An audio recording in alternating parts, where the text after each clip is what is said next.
হয় বাতিজা, আমার তো কত কিছু বলার বাকি আছে।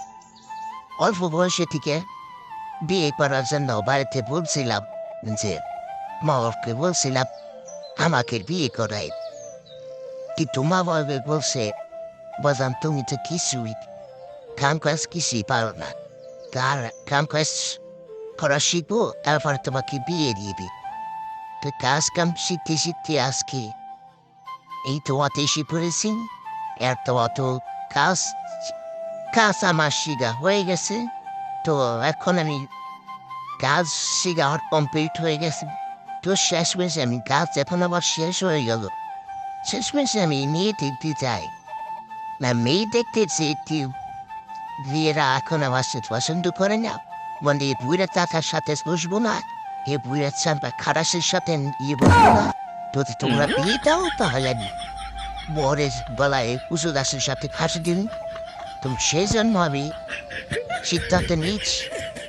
তাই বাতি যা তোমার মাধ্যমে অনলাইনে এখন মেয়ে খুঁজতেছি, পাইতেছি না। তো যার কেউ যদি ভালো লাগে তা আমাকে বিয়ে করার জন্য বলবে, অথবা বললেন আমারা বিয়ে করা বলছি হবে না। তুমি কি বলবো আর? দুঃখী দুঃখী আবার মন তো ফাইটতে শুলে গেল। থাক ফসা কাটতে হবে নি, কেউ যদি ভালো লেগে থাকেন তাই তোমাকে লক করিবিনি, লক করিলি মিসেস সে জানাইবিনি, জানাই পড়ি আমি তোয়ারে বইবনি।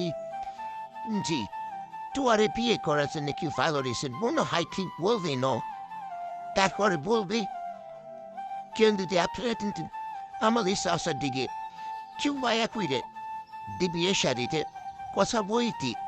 তো সাসা হাসতে হাসতে মুইরাও শান্তি পাইতি। তা ভালো থাকেন আপনারা। এ ভাতটা তুই কি বুঝি? দাঁড়া হারাম সোদা, আমি মরে যাবো, তোরে আজকে খাইছিলি। ওরে সাও সাও সাও, আমি তো তোমার ভালো জন্য বলছিলাম।